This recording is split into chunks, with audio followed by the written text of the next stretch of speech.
Amazon's low inventory fees have pissed off a lot of Amazon sellers. I'm one of them. You're probably one of them if you're watching this. My name is Stephen Pope. I'm the founder of My Amazon Guy. In this video, I'm going to be actually revealing some exceptions to the low inventory fee, which is an update that they recently announced. Now, to find this, it wasn't easy.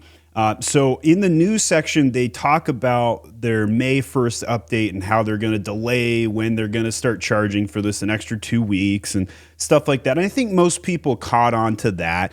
And the less than 20 units sold in the past 7 days exception, I think people caught that one as well. Here is the one that I found interesting that's not actually listed in the news release, but if you look in the help file, you can find it. It says new professional sellers for the first year after the first inventory received date. Now, I think this is very interesting to think about, mostly because of the fact that, like, as an Amazon seller or a new seller or somebody who's watching guru videos on YouTube, would you want to sell on Amazon if all you heard all day long, all week long, is complaints about Amazon fees? Low inventory fees. You haven't even picked your product yet. And you've got Amazon, crawling down your back saying, hey, I'm going to charge you, and you haven't even listed anything yet. I think Amazon realized they had to take an extra layer here and protect new sellers. Now, there are a lot of new sellers that list on the platform that never actually physically get a product live. And this week on Amazon's own seller blog, they gave some stats. More than 60% of sales in the Amazon store come from independent sellers, most of which are small and medium-sized businesses. In 2023, US-based sellers sold more than 4.5 billion items, an average of 8,600 items every minute. And in 2023, US-based sellers averaged more than $250,000 in annual sales. What they don't say is how many accounts are opened and never list a physical product. I think I've read this stat is like something like 60,000 seller accounts are opened up a month. Don't quote me on that particular stat. I tried to find an article on it. I couldn't locate it. But it's pretty, indicative of where they've been and where they're going to go, right? So if you're Amazon and you have this kind of monopoly, Amazon's a monopoly, no question about it. They have half the economy, right, in the United States. They can ship to over 10 countries. In 2022, they were ranked the most trusted brand by US consumers, right? Like, that is some serious monopoly power, like, seriously. Customers complete 28% of Amazon purchases in 3 minutes or less, 50% of purchases in less than 15 minutes. Right? I go on Amazon to buy stuff every single day, and I don't want to muck with some other website. I don't want to deal with putting my credit card in somewhere else.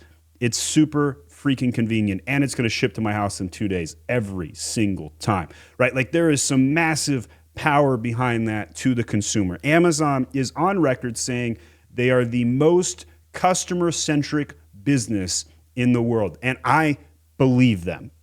What they aren't is seller-centric, right? Now they've got a conundrum. They've got their investors asking Amazon to take profits and keep growing. So how do you do that if you're running Amazon? Well, more PPC, so you take away some organic search results, and you add FBA fees, which is why they came up with the low inventory fee. Huge uproar. I've never seen such an uproar from Amazon sellers as I have with the Amazon low inventory fee for FBA. Never seen anything like it before.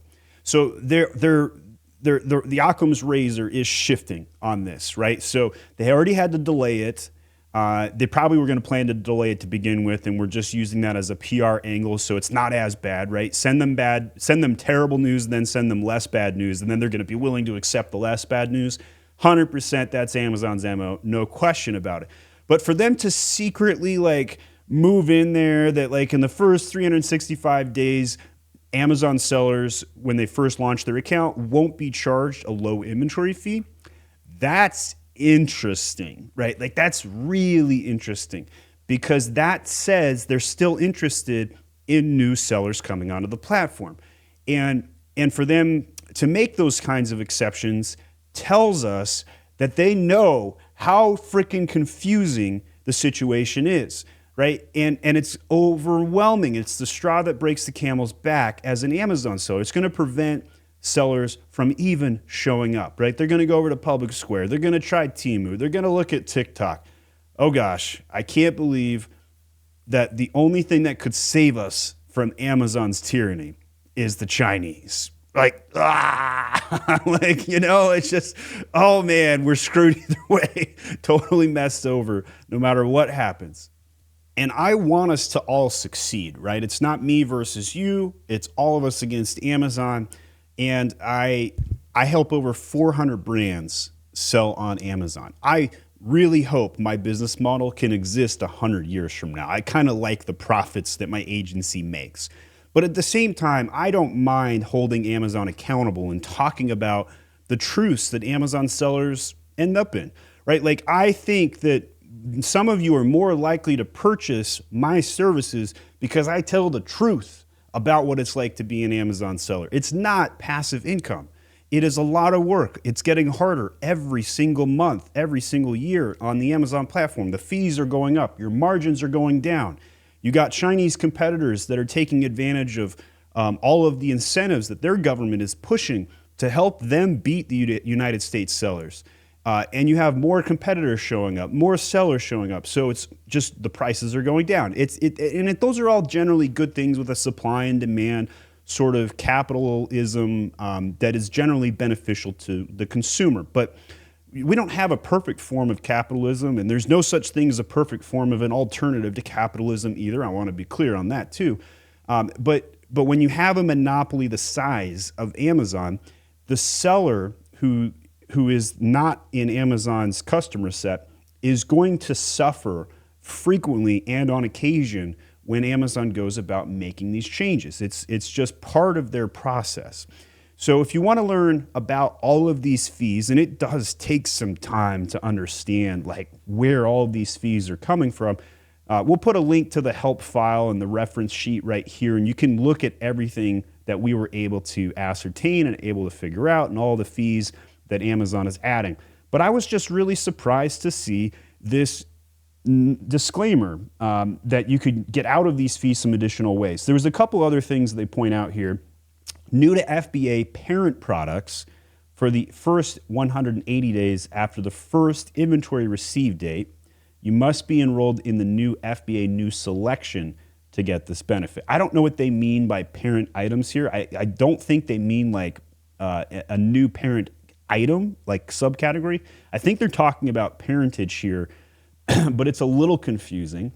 SKUs for which 70% or more inventory was auto-replenished through the Amazon warehousing and distribution over the prior 90 days, because this program has managed that product's replenishment into FBA on your behalf. So this is their way of saying, hey, if we effed it up, we're not going to make you pay for it. Now, you and I both know you're going to have to double check that and frickin' have to manage it and do all that kind of stuff, which is why I made a service called My Refund Guy.